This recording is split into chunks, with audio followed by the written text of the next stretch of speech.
I think I'm on now. 3D. Good.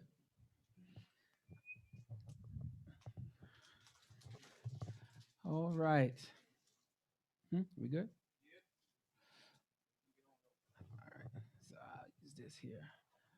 I don't think I'll be able to annotate right now. Okay. So last week, y'all remember who we were stating was the fourth beast last week? Huh? There's a possibility that Rome was the beast, is what we shared last week, right? Everyone remember this? And I said, is that 100% true? No. So Could is be there a Islam. possibility? Is there a possibility that for years, we were taught that the fourth beast was Rome? There's no possible way it could be anybody else. So we went over it as though it was Rome last week. Okay. This week we're going to see something a little different and see if it was Islam. Now, one say, I don't know about that one, right? So we're going to walk through some things and see what we come up with. All right. So understanding the whole book, part 21, the book of Revelations, intro, part 2. So I want y'all remember this just in case you guys forget. Listen to what it says. Remember what? We're just gathering data. That's it. I know people say, well, what's your opinion on it? I'll tell you in the future. All right. Rules. Keep your mic muted except when asking or answering a question. Use the mic to speak. There's a feature in the room where you can raise your hand if you have a question. All questions must be on the topic. You have 60 seconds to ask or answer a question. If you pass your 60-second window, your mic will be muted for you. These are the rules due to time and the recordings of the lessons. These are live teachings. We must give the Moreh enough time to complete the lesson. All right, so we're going to get into it. All right, so you guys see the picture to the right, right? And we all should understand that Daniel 2 goes with Daniel 7, right? So Daniel 2 says, you, O king, are a king of kings, for the Elah of heaven has given you a kingdom, power, and strength, and honor. And wherefore the children of men dwell, the beasts of the field and the fowls of the heaven have he given into your hand. And he has made your rulers over them all. You are this head of gold. Now, the head of gold, we all agree was who? Babylon, Nebuchadnezzar, right? Great. Then it says another kingdom, and in the King James, in some translation, has inferior to you, shall arise after you, and yet a third kingdom of bronze, which shall rule over all the earth. Now, I put in yellow, even though it has inferior, the Hebrew there, or the Aramaic actually, has ara. So ara doesn't mean at all inferior. That's not what that means in the Aramaic. In all 20 places, I don't care if it's King James, whatever you have, all 20 places is translated as earth or ground or land. This is the only place in all of the scripture that's translated as inferior. Okay?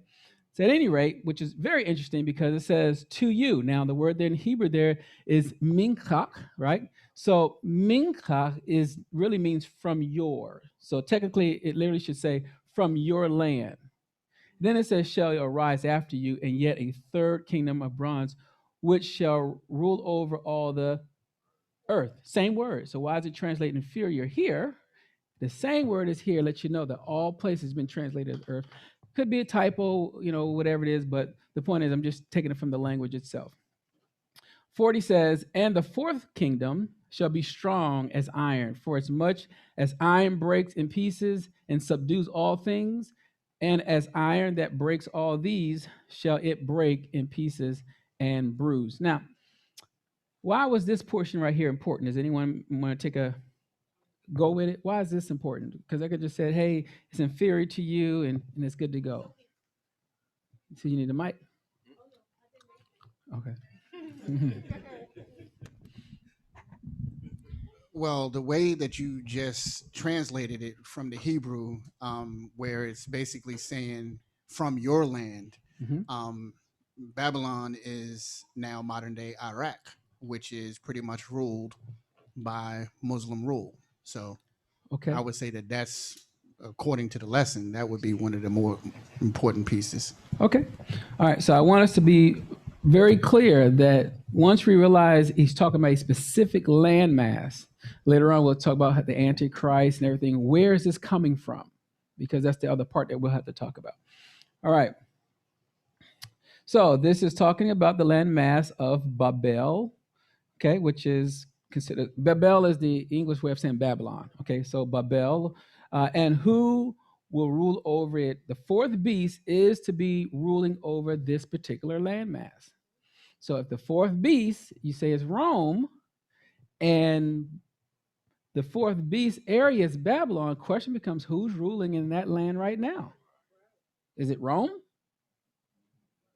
No, Rome is not there. But we'll see. As we pull the map up, we'll see what's happening.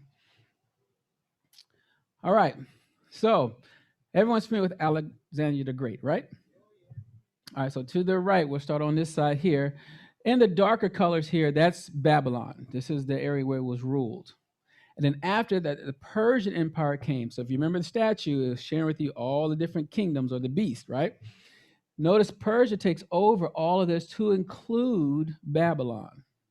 Then you come over here to Greece, right, where Alexander the Great. Notice he then takes over all of that and then some, all the way up to here, right? So notice how much is being conquered. Start off as Babylon here, this area here. Next, you know, the Persians take over here. The next, you know, Greece takes over this portion here. So everyone's pretty satisfied with this here, that everyone's familiar with.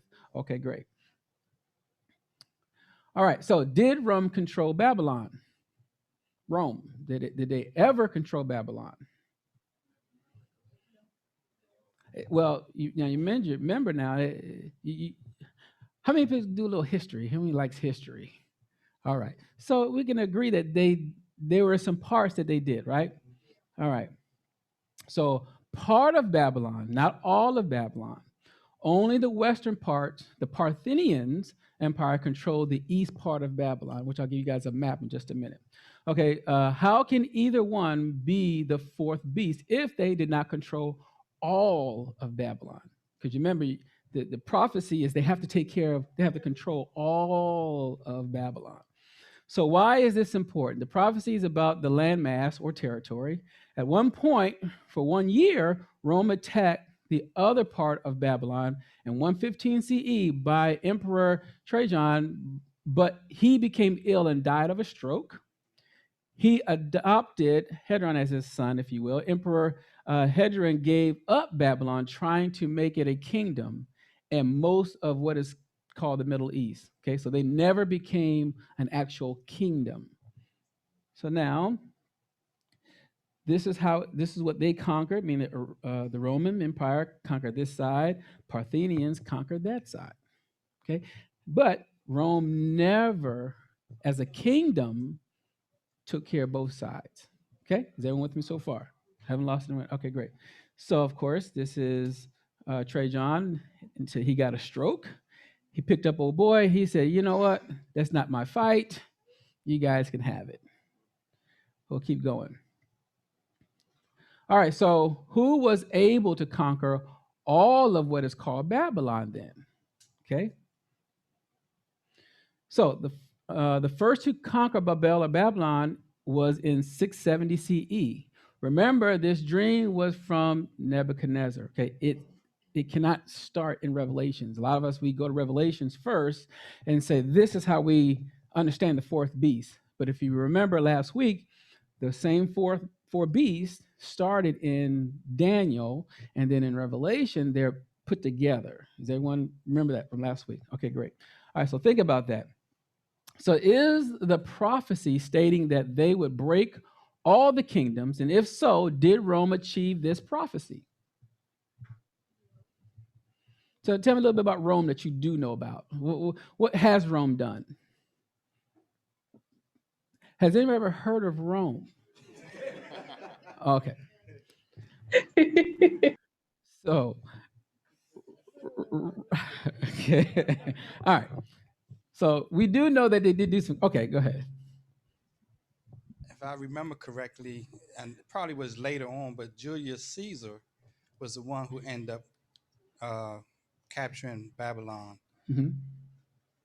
I can't remember what year it was. I think it was like 60 something CE. Mm-hmm.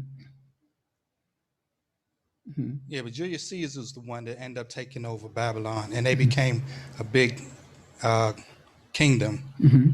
And also later on with um, what's his name? Mm-hmm. I can't. Well, we'll talk about like Antiochus and But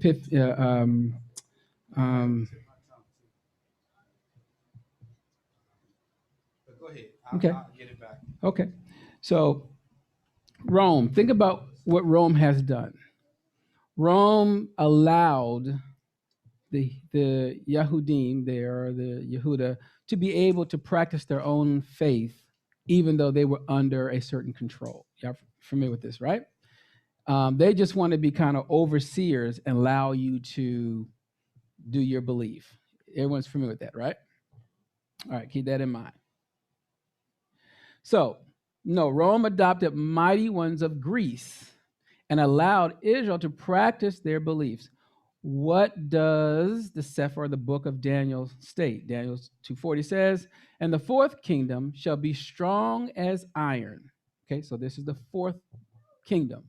Strong as iron, for as much as iron breaks in pieces and subdues all things, and as iron that breaks all these, shall it break in pieces and bruise.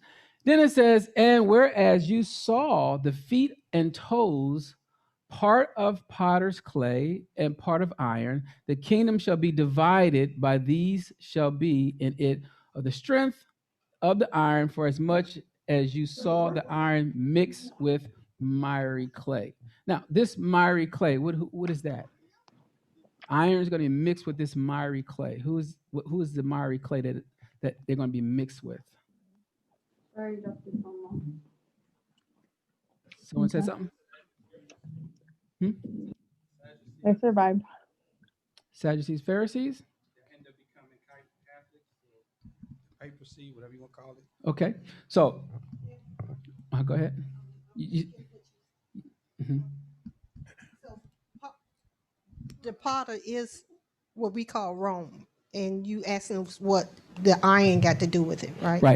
Right. So remember last week we were saying if Rome was iron, Right. then you would see them mixed, right? Right. Question becomes, if this is Islam and they're the iron, who is the clay? So Moreh, then the clay would be, it would still be Rome. Rome would mix with Islam. Okay. Okay, That was a good try. Hallelujah. So if my understanding was that if Rome was the iron, then the iron and clay would be like the European Union and all the European states.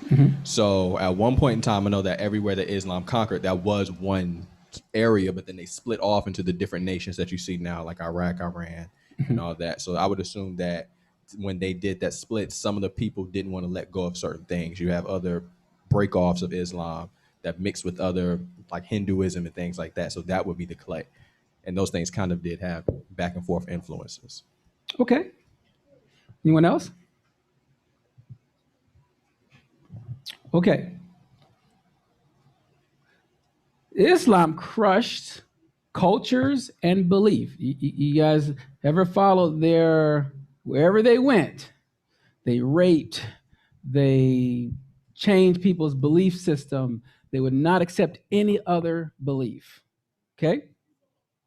They forced their beliefs and culture on every place they conquered. This was done by a sword. They forced their calendar and their submission. Everything had to be done according to what they said. Okay. So everyone's familiar a little bit about their movement. Okay. All right. This is their map. Now, notice this right here. This is 7th century. All these colored places is the Caliphate. This is Islam. They conquered all of what is called Babylon and then some. Okay, they weren't familiar with that story. All right, if not, you'll see a little bit more. All right, so was Rome a divided kingdom, though? Rome was never a divided kingdom, right? However, fourth beast talks about it being a divided kingdom. How can that be, right? So that's B. However, the roots of Sunni and Shia divided can be traced all the way back to the 7th century, soon after the death of Prophet Muhammad in AD 6 or CE 632, while the most of Muhammad's followers thought that the other elite members of the Islamic community should choose his successor. A small group believed only someone from Muhammad's family, namely his cousin, the son-in-law, Ali, should succeed him. This group became known as the followers of Ali, in Arabic, the Shiite Ali, or simply Shia. Everyone's familiar with the Shia, right? All right. So for years, they've been warring against each other for a long, long time. Okay. And they were gaining ground for some time. However, you remember this here in Bereshit or Genesis 16, 11, and 12. It says, and the Malach, or the messenger of Yahuah, said unto her, behold, you are with child and shall bear a son, and you shall call his name Ishmael, because Yahuah has heard your affliction, and he will be a wild man. His hand will be against every man, and every man against him, and he shall dwell in the presence of all his brothers. Now, who's all his brothers? Okay, well, Yitzchak or Isaac, okay. All the Hebrews, okay. Who else? Think about how all he married. And all of them became brothers, if you will. Islam is huge. It wasn't as huge, or one may call it a little horn at one point. But the point is going to be is you'll see later on how they start to progress. All right, so who did Ishmael marry, and to this time? So we'll look at that later on. So will the Islamic faith break the kings of these lands? So if you follow the Islamic faith, every place that they went to, even let's just go a small history of what they consider North Africa. Y'all, you know what happened to Sudan? Y'all familiar what happened over there?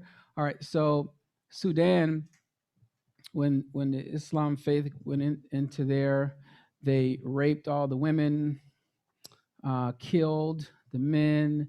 There was an article that I read and talking about, I'm going to make all your babies white. They had so much going on in that land there. It was really, really bad. So bad that the United States and Israel had to come in and help them out. That's how bad it got, right? But everywhere you look at, just think about in Iran, Iraq, stuff you see on the news, they're still doing like slavery. They're still doing a lot of stuff to this date. Who's that? Okay. William, you got a question? Slicha Moreh. Yeah, but when you talk about that description, Bereshit, aren't the present day are the present day Ishmaelites the same, or have they been has there been some interbreeding with the Turkish or other ethnicities? Right. Well, so remember they had 12 princes, right? And in these 12 princes, these 12 princes migrated throughout the land, and they married into Edom. They married into I'll just say, for lack of words, Christianity, what they call the Jews. You see a lot of them. So that wherever they went, they intermingled there, and then they conquered. So, so sure, I could say they did up top, but they did it all everywhere that they conquered. slowly came in, and they wind up just becoming brutes in every place that they went. So yeah. All right, Daniel 2:44, which we'll reread. It says, "In this day the king shall, the Elah of heaven set up a kingdom which shall never be destroyed, and the kingdom shall not be left to other people, but it shall break in pieces and consume all the kingdoms, and it shall stand forever." I said, if the Caliphate returns when the stone that breaks the four kingdoms of that day, it will fulfill the prophecy of Daniel. So why would that be? If it's the Caliphate, why would that be? Because you remember, if they're conquering, and in Revelations, you notice it's a leopard, then you see the lion part and the bear, and you see all of them are all in one. If they all become one, and then here come this stone or this rock, it's going to come down and break this statue. It's going to break all the kingdoms. So this one is going to be, in Revelations, all these kingdoms are united or mixed as one. And then comes this stone that we say the Mashiach comes and breaks all of the kingdoms up. Everyone's familiar with that story, right? Okay. So their argument, one may argue, is that Greece, the third kingdom, was Rome. So this should fit the prophecy, correct? Meaning, if you saw the statue, you saw Babylon, and then after Babylon came Persia, and after Persia came Greece, and then after Greece comes, we say Rome, right? Okay. The Seleucid Empire or kingdom predates the Roman Empire. You're familiar with that kingdom? No? Okay, you will in a minute. They conquered in 301 BC, or BCE, if you will. I'm sorry, BC. Forget the coins, but you remember it says this should show that there was another empire before Rome. This empire was during the time of the Maccabean period. Everyone's familiar with the Maccabees, right?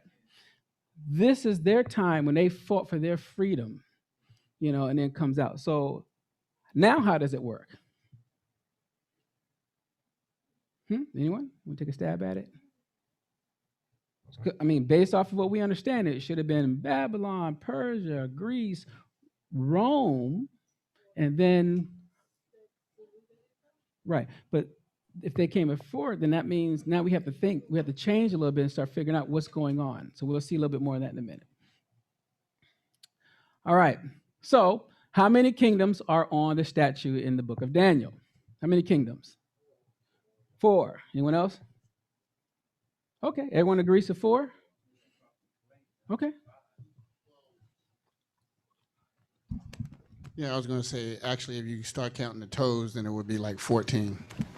Because it's 10 of them? Right. No, those, remember, it's iron and clay mixed. Mixed, okay. Right. So 5. Okay. Some says 5. Some says 4. Anyone else has a number? Okay. Somebody got to be right. Somebody might be wrong. Let's look. Daniel says this image head was fine gold. His breast and his arms of silver, his belly and his thighs of brass, his legs of iron, his feet part of iron and part of clay. Okay? You saw till that a stone was cut out without hands, which smote the image upon his feet that were of iron and clay, and breaks them to pieces. Then was the iron, the clay, the brass, the silver, and the gold. How many was there you see now? Okay. Broken into pieces together, and came like the chaff of the summer threshing floor, and the wind carried them away, that no place was found for them. And the stone that smote the image became a great mountain, and filled the whole earth. And we believe who that great stone or rock is Mashiach. Okay. So 5 in all, 4 beasts, kings, or kingdoms, plus mixed ones on his feet. So we'll see what that means in a little bit. All right, so the 5 kingdoms. So Daniel's 2:42 says, and as the toes of the feet were part of iron and part clay, so the kingdom shall be partly strong and partly broken. And whereas you saw the iron mixed with miry clay, they shall mingle themselves with the seed of men. But they shall not cleave one to another, even as iron is not mixed with clay. Now, think about it. All of them are all metals, but one, which is the one that's clay. So if that one is not a metal and it can't mix with the metal, then who is the clay? Okay, keep that in mind. So the iron is, this example is the Caliphate in this particular area here. The miry clay is not a metal at all, but it is mixed with the iron. What is the word for mixed? Erev, okay, or Arab, or an Arab, right? All right. So it means, Arab also means rebel, but also is where we get evening from. Erev Tov, right? Good evening. Evening is a mixture of light and darkness. Okay, is everyone with me so far? All right, so some examples, scripture examples. 12:30 says, and a mixed multitude went out also with them, and the flocks and the herds, even every much cattle. A mixed multitude. Now it came to pass when they had heard the law that they separated from Israel, and the mixed multitudes. Proverbs 14:6 says, a wise man fears and departs from evil, but the fool trusts in himself and joins himself with the transgressor. Now you say, I don't see it here, right? Does anyone know where it's at here? Okay, so the Septuagint we'll use here. Anyone want to read that little fine print? Okay, I'll do it. So it says, a wise man fear. Now this is this right here, Mishnah Proverbs 14:16, but in the Septuagint version, okay, in an older version, says, a wise man fearing turns aside from evil, but the fool yielding himself, where are we at here? But the fool yielding himself, okay, mixed in with the lawless ones. Mixed in is the word for joins himself with the transgressor or with the lawless one. Okay, so is everyone good so far? All right, so keep that in mind. Who is the clay and what is the end result of this clay and iron? All right, so Isaiah 64:8 tells you, but now, O Yahuah, you are our Father. We are the clay and you are the potter, and we all are the works of your hand. What does it mean they're going to mix with the clay? So I want you to think about it, meaning this group is going to mix with all people. All believe. I don't care who you are. They're going to be mixed all over the place. You see they're mixed. If you ever see today's map, you guys can Google today's map and then type in, let's say, Islam lands, whatever it is, where Islam is. You'll see it all over. Africa, as it's commonly called, Europe, Istanbul, United States. You'll see a bunch, right? They mixed everywhere. All right. But anyway, we'll keep going here. So, organization, the OIC, Organization of Islamic Cooperation, 57 nations. They are a third of the United Nations. They take up a third of the United Nations right now. Okay,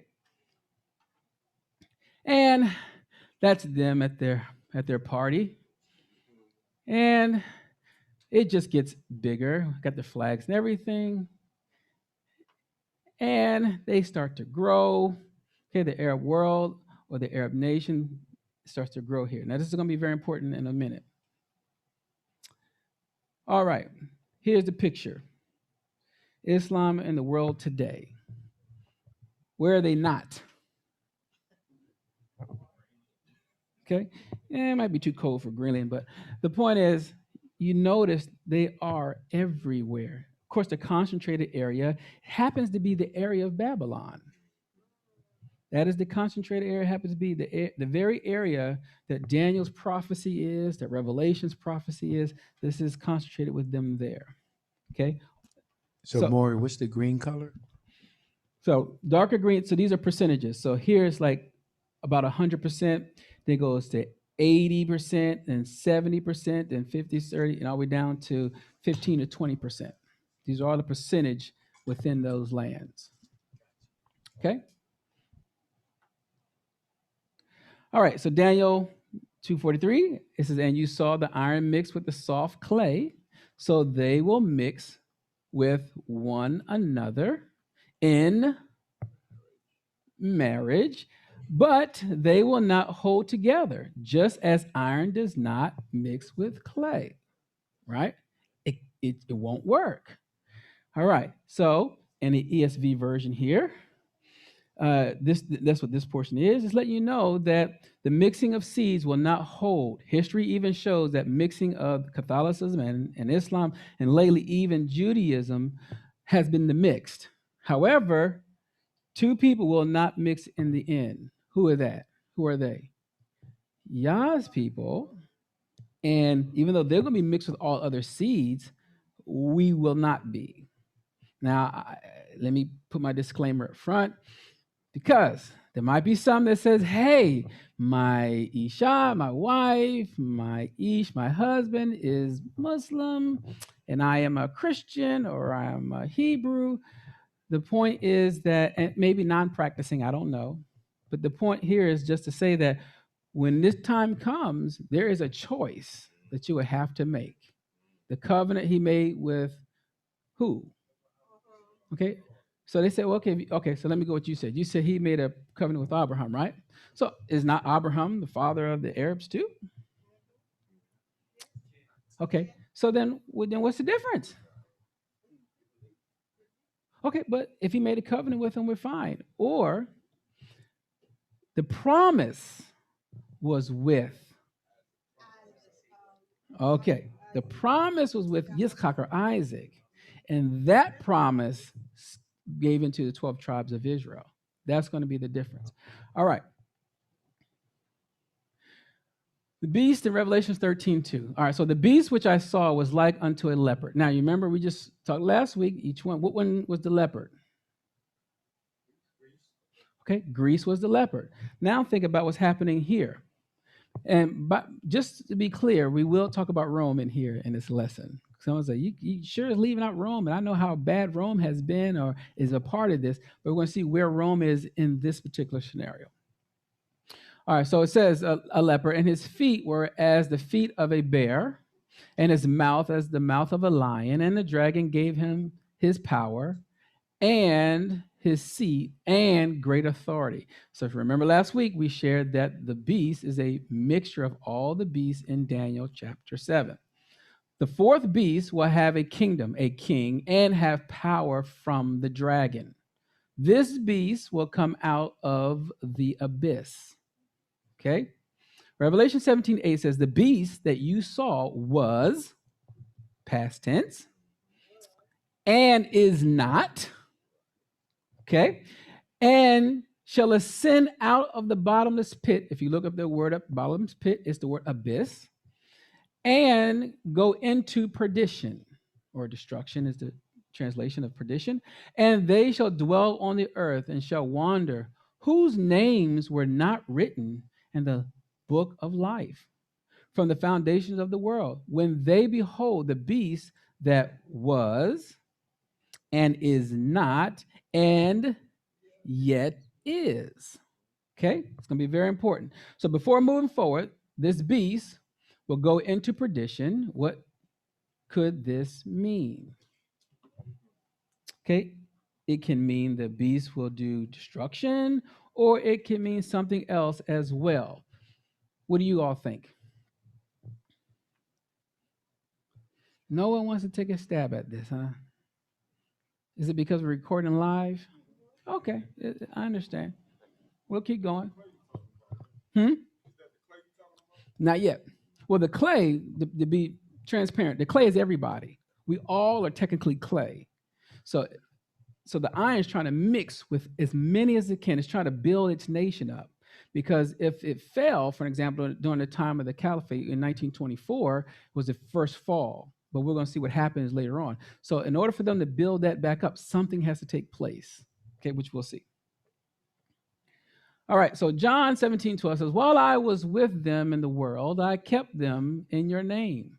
Those that you gave me, I have kept, and none of them is lost, but the son of perdition, that the scriptures might be fulfilled. Who's the son of perdition? Anyone? Now, I'm not saying I'm asking for you guys for an actual name and some censor. I'm just saying everyone understands this son of perdition is likened to be who? Shaitan, Moreh. The antichrist. Antichrist. Yes, I knew you had it in you. Okay. 2 Thessalonians 2:3 says, let no one deceive you in any way, for that day will not come unless the rebellion comes first, and the man of lawlessness is revealed, the son of perdition. Okay? So you remember the dragon is going to give power to this beast. It's going to give power to this system.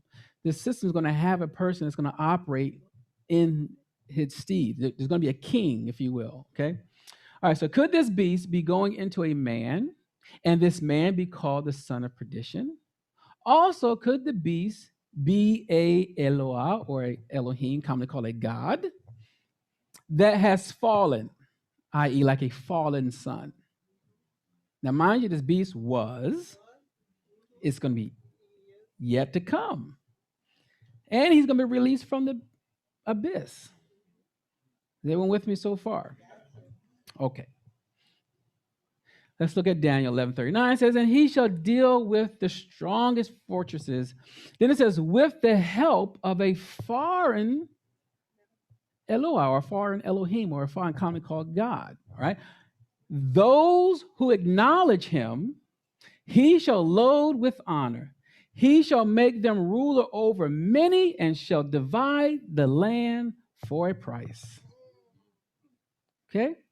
So again, could this being that was now coming out to try to do the same thing all over again? Nothing new under the sun, right? But is everyone with me so far? So he's going to need some power. He can't do this by himself. Just like our Elohim, there's nothing we can do by ourselves. We need his spirit. We need his presence. We need his protection. All right. The abyss. So just some history about what's going to happen in the future. Revelation 21 says, and I saw a malach, or a messenger, commonly called an angel, come down from Shamayim, or from heaven, having the key of the abyss and a great chain in his hand. And he laid hold on the dragon, that old serpent, which is the devil, and Shaitan, and bound him 1,000 years, and cast him into the abyss, and shut him up, and set a seal upon him, that he should deceive the nations no more, till the 1,000 years should be fulfilled. And after that, he must be loosened for a little season. Why does he have to be loose? Anyone knows? He has to. So that prophecy can be fulfilled? Sure, but what I'm getting at is why do he need to be loose is because he needs to start gathering all his people. Let's get this party started. You let me loose, I'm going to show you something. Okay, but that's when that final rock or stone come down. He has to gather all of this, and the prophecy is supposed to be in the land of Babylon. Okay, but we'll see. We'll keep going.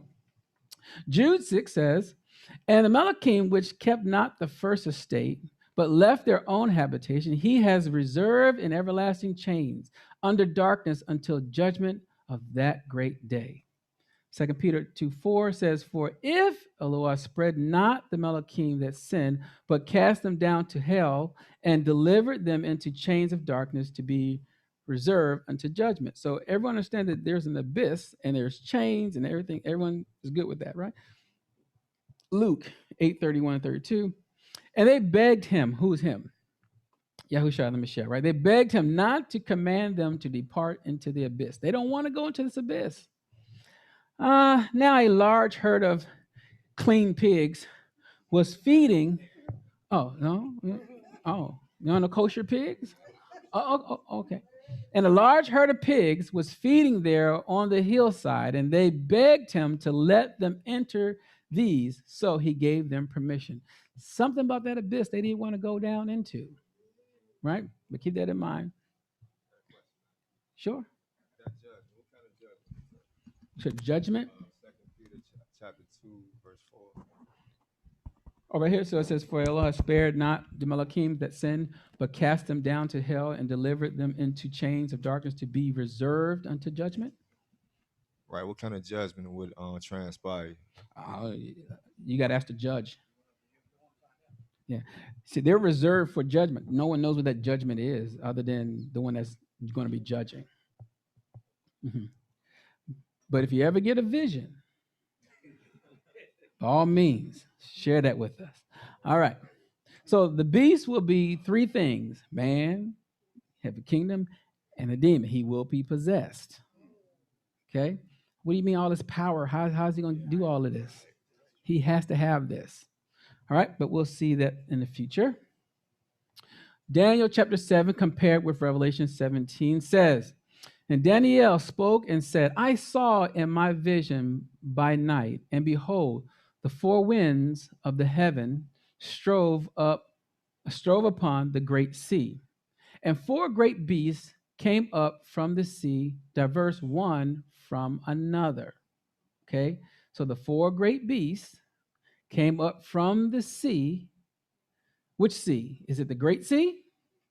Diverse one from another. Is everyone with me so far? If you look on the map on that side there, where is the Great Sea? What's it called today? The Mediterranean. So if that's the Mediterranean, then you see, do you know what all of these countries are in a little state? Huh? This is, okay, so, huh? Okay. But you notice where the Great Sea is, predominantly this Great Sea here, where you see the majority of the Arab countries are, right? Just keep that in mind later on. So the Great Sea, Revelation 17:15, and he says unto them, the waters which you saw, which we already know, they were where the horse sits, are people and multitudes and nations and tongues. 17 says, for Yahuah has put in their heart to fulfill his will, and to agree and to give their kingdom unto the beast, until the word of Yahuah shall be fulfilled. And the woman which you saw is the great city, which reigns over the kings of the earth. Where is that at? Anyone? The great city. Where's the great city? Huh? Great city. Israel? Oh, yes. Mm-hmm. All right. Great city, Jerusalem, this which is in Israel, right? How about the Great Sea in Daniel, right? So again, and the woman, which we'll go over in just a minute, my point is a lot of stuff is supposed to be happening in this area here, at least during the time from Daniel to the time of Revelations. I'm not talking about today's time and things like that, because sometimes people will say, well, the Great Sea is the U.S., right? And the Atlantic, right? But we'll see how that works later on. So before we move forward, we need to define the word beast. So the beast, chai is the word for beast. It means a living being or a living creature. When we think of beast, sometimes we think about this one with drooling with these long teeth and things like that. When they're describing in prophecy a beast, it's talking about either a nation, a person, a being, or a creature. Okay, is everyone good for that? All right. Hebrews 1:7. Remember, since we talked about the winds here, so it says the four winds of the heavens, right? What are the four winds of the heavens? You said you need a mic? I wasn't sure. Oh, okay. Oh, you're thinking out loud. I got you. You can relax. Okay. Here we go. Hebrews 1:7. It said the Malachim, he says, he makes his Malachim winds And his ministers a flame of fire. That's an ESV version, King James says. And of the Malachim, he says, who makes his Malachim spirits, and his ministers a flame of fire, right? And the word for the same word, pneuma, and the word ruach, both mean the same thing: wind, spirit, things like that, right? Zechariah 6:5 says, and the Malach answered and said to me, these are going out to the four winds of heaven, as you read in Revelations, right? After presenting themselves before Adon of all the earth.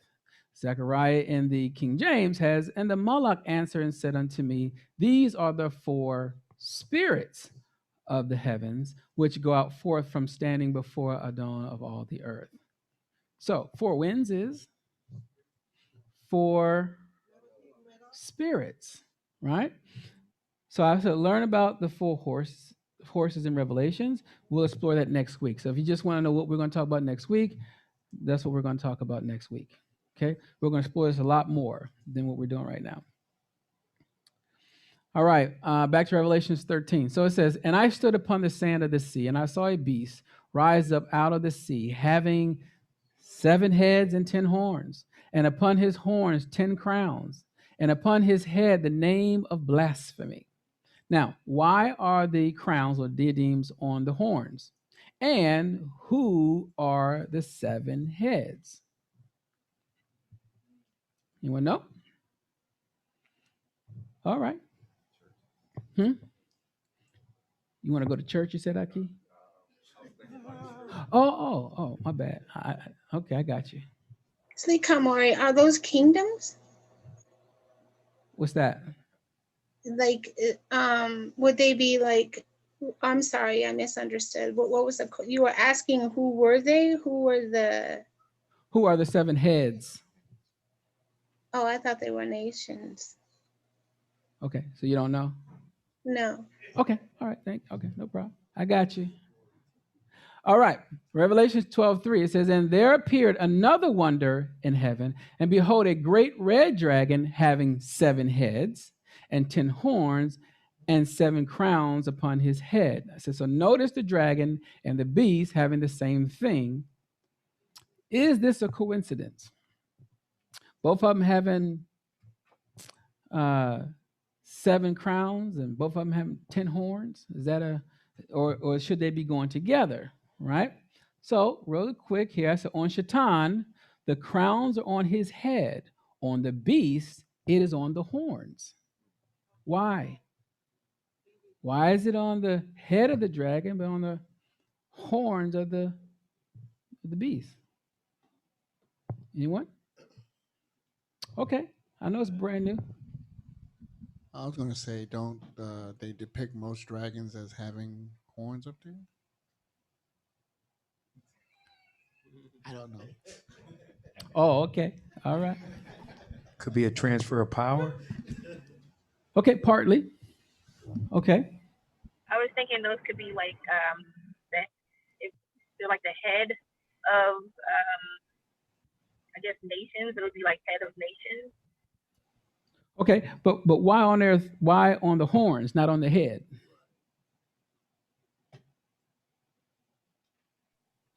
Okay. They'll be working for the dragons. Okay, good. So watch what happens. Here in Daniel, it says, after this I saw in the night vision, and behold, a 4th beast, dreadful and terrible and strong exceedingly, and it had great iron teeth, and it devoured and breaks in pieces, stamps the residue of the feet of it, and it was diverse from all the beasts that were before it, and it had 10 horns. What I want you to hear is that these 10 horns, this beast and Shaitan, he's the one, the dragon is the one that's giving power to them. So these horns are going to be represent, or these crowns, he's making them kingdoms. Okay, so he's the one that's going to be giving them power. He's the head, but these horns he's giving them to give them authority to reign on his steed, if you will. Is everyone good so far? All right. Daniel 7:20 says, and there's 10 horns that were in his head, and of the other which came up, and before whom 3 fell, even of that horn that had eyes and a mouth that spoke very great things, who looks was more stout than his fellow. So I said, notice it moves from the head to the horns in Revelation. He's given now them this power. Okay, so remember the dragon will So give to the beast. recap then, Moreh, would it be like saying the dragon would be like the substance of like the power and the reason for the Okay, it'll be like the dragon creating an anti-Mashiach, commonly called an antichrist, and giving him power. So one is delegating power to something. Think about the Mashiach. Mashiach says, all authority in heaven and earth has been given to me. Question, who gave it to him? Okay, same principle with what's happening here.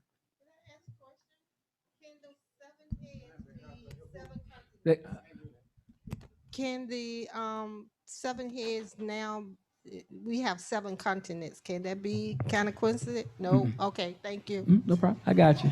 All right, so remember the dragon will give the beast, the king, the 10 horns, the kingdom, and rulership. Keep that in mind. All right, power to the beast. 7:19 says, and I would know the truth of the fourth beast, which was diverse from all others, exceedingly dreadful, whose teeth were of iron and his nails of brass, and devoured, brake in pieces, and stamped the residue of his feet. 20 says, and of the 10 horns that were in the head, and of the others which came up, and before whom 3 fell, even of the horn that had eyes, and a mouth that spoke very great things, whose look was more stout than his fellow. Now we're going to keep going. He said, thus he said, the fourth beast shall be the fourth kingdom upon the earth, which shall be diverse from all the kingdoms, and shall devour the whole earth, which is the whole known earth at their time, and shall tread it down and break it into pieces.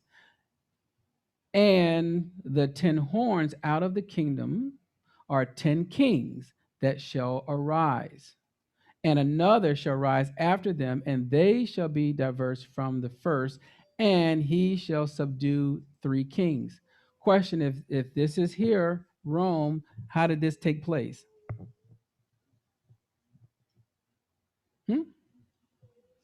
Okay, keep that in mind. Revelation 17:12, and the 10 horns that you saw are 10 kings, just as it says here, who have not yet received royal power. You said Rome, that's the one? You sure? Okay. But they are to receive authority as kings for 1 hour together with the beast. So that means the beast came out already? So are you you said you need a mic? I wasn't sure. You was thinking out loud again. It's okay if you're thinking out loud. It's fine. The word will do that to you sometimes. Father, what? I got you. All right. Revelation 17:13 says, these are of one mind, and they hand over their power and authority to the beast. All right. So this is going to be very important as we go forward. But I really want to go over the 4 horsemen to show you how this plays out as well. So that's why I need to do another part to this. Then I can go to Israel. All right, so the 10 kings receives power together with the beast. Popes, emperors are not kings. Okay? Popes and emperors are not kings. Keep that in mind. All right, so who are the 7 heads according to Revelation chapter 12, verse 3? Right, so that was the question everyone wanted to know. Right, so we know that Shaitan has 7 heads. Everyone's good with that, right? All right, so Revelation 12:3, just so we're clear what we're talking about. And there appeared another wonder in heaven, and behold, a great red dragon having 7 heads and 10 horns, 7 crowns upon his head. Revelation 17:9 says, this calls for a mind with wisdom. It says the 7 heads are the 7 mountains on which the woman is seated. Now, remember what we said last week, right? 7 mountains are the 7 kings, which with the woman, and we'll talk about it, has been, will be, Daniel 7:2-4. You can read that later. And we said that it was to be Rome, right? 7 hills, 7 mountains, right? That's what we said. That's what everyone we agreed to last week. We still not agreeing? Something's changing? Oh, okay. Remember, all we're doing is gathering data, right? Keep that in mind. All right, so keep that in mind. Now listen to what it says. This calls for a mind with wisdom. The 7 heads are 7 mountains on which the woman is seated. All right. Revelation 17:10 says, and they are also 7 kings, 5 of whom have fallen. One is, the other has not yet come. And when he does come, he must remain only a little while. Okay, so now these 7 heads, 5 of them is already, one is, and the other one has yet not come yet. But how is this Rome? Well, is it possible if the mountains themselves are supposed to represent nations or kings, could the one that is be Rome, and then the other 5 be where Israel has been, Egypt and Assyria and Babylon and Greece? Right, exactly. So we have the 5. We're going to go over the 5. We're going to go over this one, and we're going to talk about this one here. Okay? All right. Everyone knows this good old statue, right? You guys seen it all? All right. So I put on here, from what we have read, 5 already was. This is not Rome. Okay? One is in his day. So in the day that he's writing, those heads would have to be Rome. Okay? And one will be. Who will this 7th one be? We shall see. Take notice that the statue is smaller on the chart. Remember, in Revelations, 5 was already, but in the time of Daniel, 2 were before his time. So in Daniel's time, there was 2 before. John's time, 5 has already. 2 and 5. Is everyone with me so far? All right, good. All right, so we all agree Babylon is the gold head, right? No problems there. We all agree that's Persia, right? We all agree this is Greece. So this is a no-brainer for all of us, right? Now, notice that it's not just this area, the belly, but also the thigh. That's the part some people might miss, but that part is Rome. You ever heard of Greco-Roman? Why is that? All right. So now we have 1, 2, 3, 4. Now, Assyria and Egypt. These 5, now mind you, all of them persecuted the woman. All 5 persecuted the woman, right? 6, right? All 6 persecuted the woman. Everyone agrees. So you're saying the woman is Israel? When you said they persecuted the woman, you said all of them persecuted the woman. Mm-hmm. Right. So Egypt did. Assyria, the northern captivity, right? Southern captivity, Persians, right? And Greece, Rome. We're all good so far. All right. So now, have they persecuted? No one bought any. No, the Caliphate has nothing to do with it right now? Or have they started? Well, I was going to say,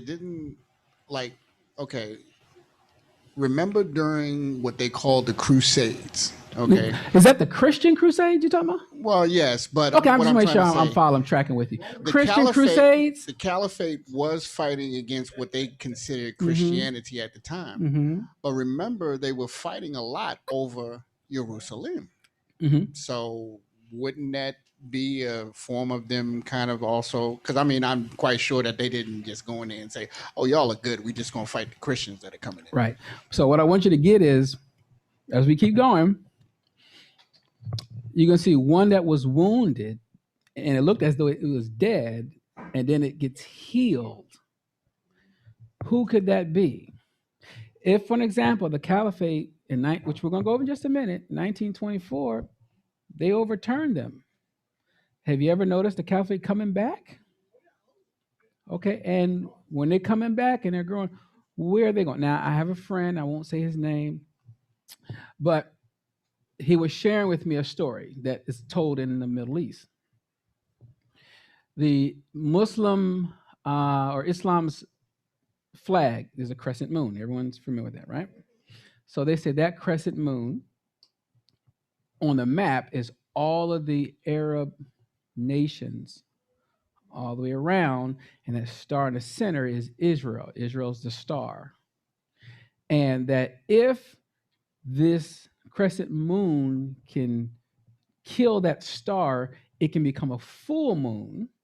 It can actually destroy them. That's their belief. And so as long as that star is there, they can never become a full moon. So somehow they have to be able to come together so they can take over where that star is. Therefore, they own all of that area. Yeah, I was. Okay. All right. So we'll keep going. So I already asked that question. Greco-Romans, a mixture of Greeks and Romans. They defeated Romans, meaning they defeated Romans, the Caliphate. They defeated the Romans. This was one. I said this is one why, or this is one why. My bad. Well, they cannot be the legs of iron. Okay, but in this scenario, because I know there's still some that hey, it's Rome, right? How many of us we're still good with Rome? Last week we were sold. It was Rome, Rome, Rome, Rome. We investigate. Okay, just gather data. Gather data. Okay, you got something, William? You with me? It's Rome. No, I got a question. So would the U.S. be considered part of the Roman Empire? And the second thing is when you go back to Bereshit 16 and 11, when it says that the Ishmaelites or Ishmael would dwell against his brethren, is it necessarily, is this according to that prophecy that he will be at war with his brethren? It says he's going to be against every man. But I was just wondering how that ties in. Is that related to this? All right. So for your latter part, yes, he does tie in. As far as the U.S. is concerned, they're a mixture. We have Roman, Greek, and Babylon. We have all of that mix. But the one that's in charge is, if you think about the United Nations, and if you think about the World Court, and I'll stop there because when we go further down the line, hopefully we'll get to it, you'll see that there's people that own the United States. If you're familiar with, right. So it's a little bit more to it than just that. And I wonder if I don't want no anti-Semitism go. All right, so we'll go. All right. 10 toes or horns, right? We'll talk about that later. So whose head was wounded? Revelation 13:2 says, and the beast which I saw was like unto a leopard, right? Keep reading this so we can keep getting this in our heads. His feet were as the feet of a bear, and his mouth as the mouth of a lion, and the dragon gave him power, and his seat and great authority. Now, 3 says, and I saw one of his heads as it were wounded to death, and his deadly wound was healed. And all the world wondered after the beast. How could this one that we thought was dead come back? It got healed. So notice the head looked to technically be killed, but it was healed. Caliphate was one of the oldest Islamic institutions in history. The Ottoman Caliphate was the last Sunni caliphate of the late medieval and early modern era that lasted 13 centuries and was abolished in 1924. Notice that the caliphate is returning stronger than before. So remember also that the fourth beast is a leopard. This tells us the land that which will be occupied. Who was the leopard? Huh? Greece. Okay. Did anyone know what their belief is today? Muslim. Okay. Islam is becoming the fastest growing religion in the world right now. Absolutely. It's taking over England Oh yeah. Europe. You know, Istanbul used to be Christian, and if you just look the history of it, Istanbul used to be a Christian place. Now it's Muslim. They took all the Christian stuff down, put the mosque and everything up, but it's in the history. All right. This will have 1923. This was when they were gathered together. All of them came together to go against the Caliphate on that date. Okay, and they won on 1924. All right, back to 17. It says again, 5 fallen, 1 is, 1 yet to be, right? So 11 says, in the beast that was and is not, even he is the 8th. Right? Even he is the 8th and is of the 7 and goes into perdition. So if you weren't confused enough, we're going to add 8th to this part. Right? All right. So we already understand the perdition part. Right? We should be good with that. So think about what we just read in verse 11. The beast that was past and is, which is the present beast. He is the 8th and is of the 7. So I put, which king do you believe that will be operating as the king of perdition? Which one? Said Caliphate? Hmm? That's the 7th, which it just said the 8th and is of the 7th. So both of them probably the same. Okay.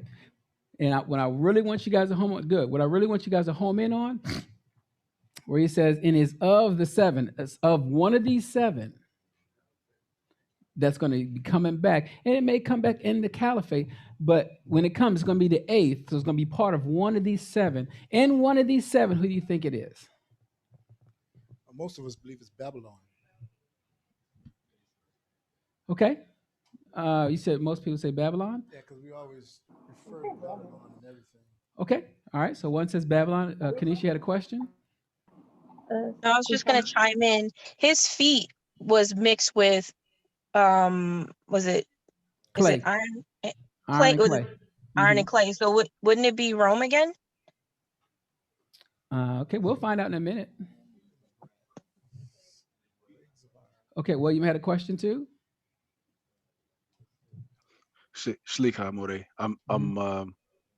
So I got a quick question. Basically, a lot of so-called Israel or Hebrews are in the religious construct of Islam. So how are they going to persecute? I don't know what Arab relations are with so-called African Americans or Hebrew Israelites. I was just wondering I'm just trying to figure out how that ties into them persecuting the woman of Israel. Well, if they have their way at some point, if they can conquer all the land, mind you, the land that was of promise is not that little sliver called Israel. Right. That thing goes on the other side of Jordan. Mm-hmm. So who's in that land? Right. No, I see. I hear you. Mm-hmm. Toda. Uh-huh. All right. So it says this beast that was and is not, even he is the 8th and is of the 7 and goes into perdition. So some says, you said Babylon, some says Caliphate, some says Rome. Say everyone with me. So this 8th has to have one of these kings in there. Okay, is everyone in agreement to that part? All right. So it won't be Muhammad, right? It came later. It won't be Nero of Rome. Okay. Some say Alexander. We'll see why that's a no-go. Cyrus? Either one that actually restored. He restored. Okay, so that could be a no. I mean, because this beast is coming to be, okay, so everyone's good. All right. Nebuchadnezzar? Was Nebuchadnezzar? He was humbled. Oh, he was. He was humbled. Okay, so he might not make it. What we got left? Mitzrayim and Which one we think now? Egypt. Egypt. Say Pharaoh, right? Everybody, you need to look at that. Okay. Absolutely not. Nuts. Okay. I knew that was coming. I knew that was coming. How about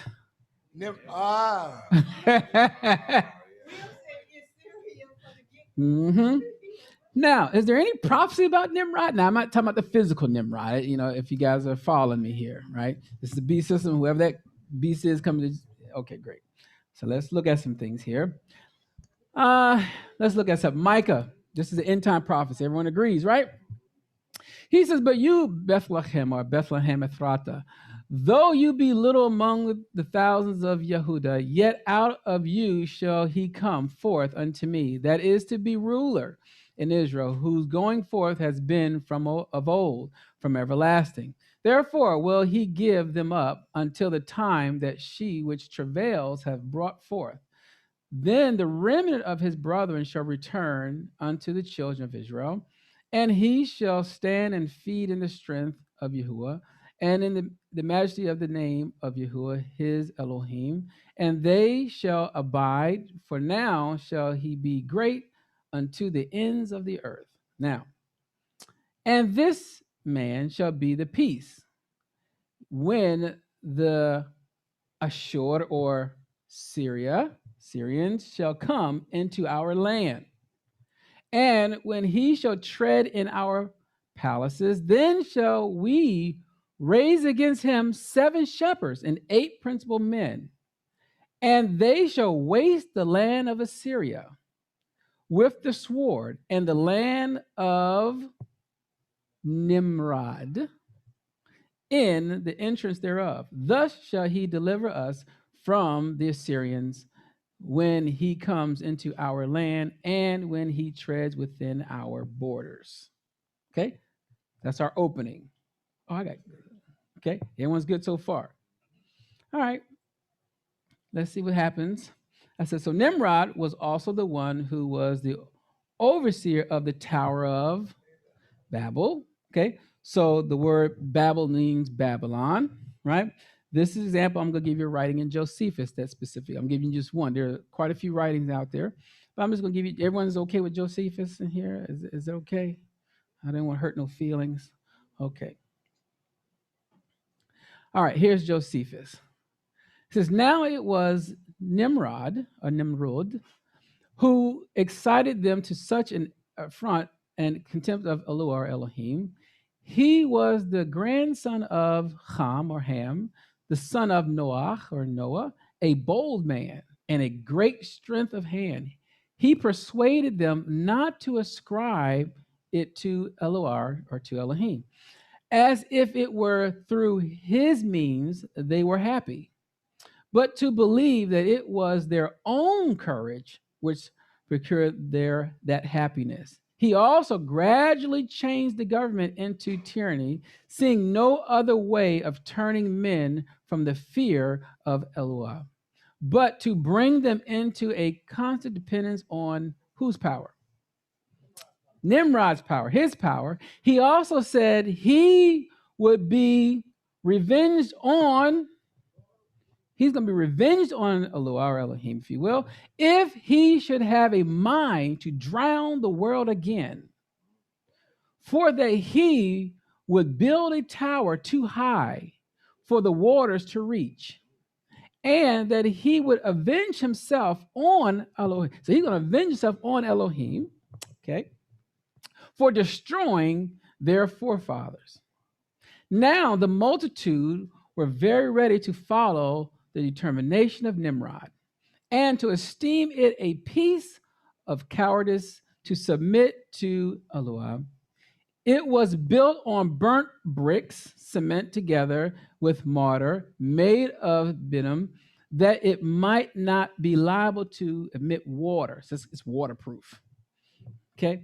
When Eloah shall, they said, acted so madly, he did not resolve it to destroy them utterly, since they were not grown wiser, but the destruction of the former sinners. But he caused a tumult among them, by producing in them diverse languages, and caused that through the multitude of those languages they should not be able to understand one another. The place wherein they built the tower is now called Babylon or Babel, because of the confusion of that language which they readily understood before. And it was more to it, but I stopped there. So this is in writings of Josephus, and I want you guys to go find it. Great. Someone had a question? Okay. Oh, wow. Wow.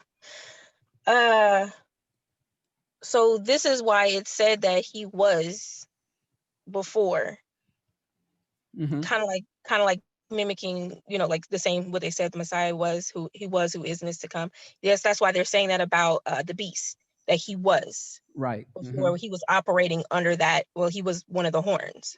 Right. So you're going to see later on that there's something happening. You're going to see a whole parallel between things that the Most High is doing and the things that Shaitan and the beast system. You're going to see a lot of things mirroring. He wants to be just like Elohim. You're going to see a lot of parallels of that. Okay. How much time I got? All right. So thoughts on Nimrod. Okay. So Targums. Targum says, this is Bereshit Genesis 10:9. It says, he was a mighty man in sin before Yahuah. Therefore, it will be said, let Nimrod, a mighty man in sin before Yahuah. We'll talk about before in just a minute. Targum Jonathan says, of the same verse, he was a mighty man of rebellion before Yahuah. Therefore, it will be said, from the day that the world was created, there was none like Nimrod, a mighty man of hunting and rebellion before Yahuah. Targum Onkelos in 1 Chronicles 1:10, Arabia fathered Nimrod. What do you mean Arabia fathered Nimrod? Okay, anyway, he becomes a mighty man in sin. He sheds innocent blood and was a rebel before Yahuah. Septuagint says, then it came about in the days of Amphrael, he was Nimrod, who commanded to throw Abram into the fire. He was the king of Pontus, Arok, and he was tall among the giants. King of Teslar, Chedor Lamor, who was short, rolling around like sheaves, the king of Elam, and Tidal, sly like a fox, a king whose people who are obedient to him. All right, so in some of the versions of Josephus' writings, Nimrod is a man who sets his will against that of Elohim. In others, he proclaimed himself as Elohim and is worshipped as such by his subjects, sometimes with his consort. And this is, I didn't want to go through a whole bunch of this here, but Smyrna's worshiped as she's the goddess at his side, someone that was fallen before. Okay, is everyone with me so far? All right. So back to Revelations 17. We don't need to read that over again, but remember the 5 whom have fallen. One is, okay, so the king would have to be prior to Yochanan's day that removes Muhammad. Also said the king removes Nero. All right, so now they would have had to have a beast within. All right, so no history talks about Alexander, right? If you did that little research. No history talks about Cyrus as being one. Actually, Cyrus did a good thing for everyone, right? Technically, even Nebuchadnezzar did that as well. Skip Nimrod. We have a lot of writings concerning Pharaoh. We know he believed in a lot of Elohims, right? We even know he considered himself as an Elohim, but never would have said he was technically possessed, if you will, by one. All right, Nimrod, on the other hand, has a lot in common. The place or region where the beast will come from is the same place Nimrod was king over. Nimrod in Babylon is also a part of him as well. I didn't want to put the other writings, such as the Ugaritic and some other things that share that he was a giant. There's other stuff concerning Nimrod. of other writings. So to keep it, say, hey, I don't want people to say, oh, you believe that, the Gilgamesh story or this story or that story, but there are so many other writings. That's how powerful he was in all these other nations that they wrote about him and things like that. So keep that in mind. Comparing, we're almost done. So Nimrod means rebel. He was the first to set up a kingdom in opposition to Yahuah. Genesis 10:9 in the regular King James now, it says that he was mighty hunter before. Lifnei. Lifnei literally means in the face of, or defiance, or ruthless, or against Yahuah. Wherefore it is said, even as Nimrod, the mighty hunter before Yahuah. Septuagint we already read Yahuah Elohim. Therefore he says that Nebru, which is the Greek version of Nimrod, the giant hunter before Yahuah. Okay, this is a stone that was found of the Tower of Babel, and this is supposed to be Nimrod. Man, they can draw really good. All right. This is the land specifically dealing with Shem land here, and a little bit portion of Japheth land, right? So I just put up a little bit more closer here. Just to let you know, these are all the places where he conquered. Nimrod did. And for those that like the Paleo Hebrew, I found that's pretty good. All right. So anyway, we'll keep going. Comparing the patterns, and then we're almost done here. So 4 says, and they said, come, let us build to ourselves a city, a tower, whose top shall be to heaven. And then he said, let us make to ourselves a name before we are scattered abroad upon the face of all the earth. Now, of course, this is the Tower of Babel. Isaiah 14:12 or Yeshayahu 14:12 says, how has Hillel, commonly called Lucifer from the Latin Vulgate, but Hillel, that rose in the morning, fallen from heaven? He that sent order to all the nations is crushed to the earth.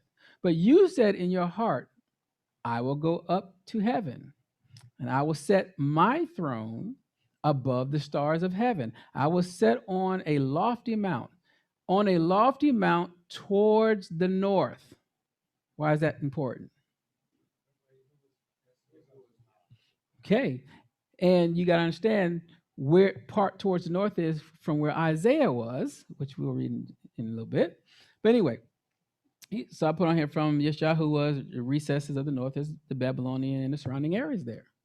All right. 14 says, I will go above the clouds. I will be like Le Elyon, the Most High. Okay, but now you shall go down to Sheol or hell, even to the foundations of the earth.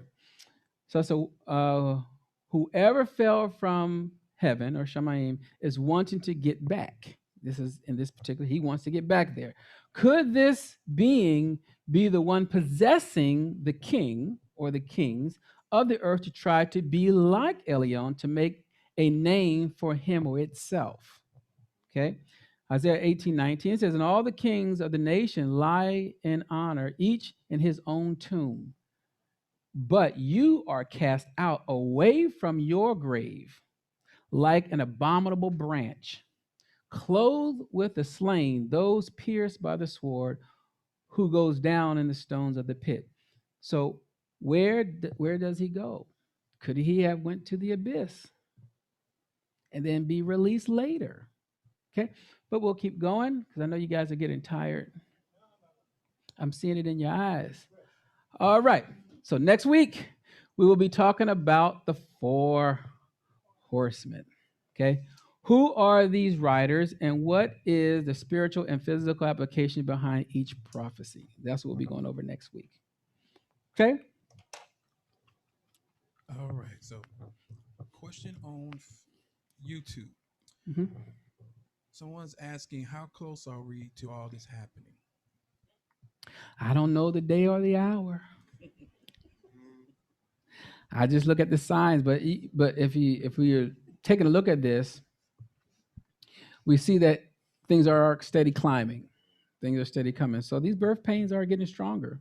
But to know how close, I don't know. Now, I know this person's not saying this, but in general, some people, when they do that, because when they know that time, around about that time, it's time to get right with Yah. Father, listen, I know you'll be here about next 2 years or so. I love you. You are awesome to me now. But prior to that, you do what you want to do, how you want to do things. You know, I'm not saying that's what this person is saying, but some people are like that. They want to know so they can get themselves together just in time. Okay, anyone else? I got a question. Okay. You had just mentioned about the north, and I was actually going to bring up the scripture where it talks about in Daniel 11:13, okay, where it talks about the king of the north shall return and shall set forth a greater multitude from the former. Mm-hmm. So would that kind of like be one right? Exactly. Mm-hmm. I would say it's very interesting how it starts to play out, and then you got to figure out this fourth beast. They're running neck and neck between Rome and Islam for some. It seems like some people are, yeah. And I'm just curious if anyone done the research and figured out, did part of Islam or did part of the Catholicism birth Islam? Just something to think about. Okay. Anyway, you said next question. Who is it? Love ya. Okay, love ya. That's a new name. Nah, I'm messing with you. Hello, shalom. Shalom. There's a really good video that I watched called the Islamic Connection on YouTube, or is the Islam Connection one of those that explains Islamic how Connection? Islam and Islam are connected, and the similarities between the two. Oh, okay. Hallelujah. And then I was wanting to know where Assyria is today. Are you asking where is Assyria today? Or you mean the landmass, or are you talking about the people? The land. Oh, okay. So Assyria is just above. You see this? Well, I have the map on here. But Assyria technically is the broader portion. If you look down towards Turkey in that area there, you'll see Assyria going stretching from there all the way down. But it's if you're asking from their day, or you're asking for right now? For right now. So it'd be, when you read it in the scriptures, it'd be like the north. It'd be called the north. Oh, yeah. Yeah. In the scriptures is the north, yeah. Today, no. But we're not going by what today's maps say because of the migration and the relocating of nations. Okay. That's it. Thank you. Mm-hmm. Okay. Anyone else? Okay. We can close. Who's closing time? Okay. All right. Everybody can wake up.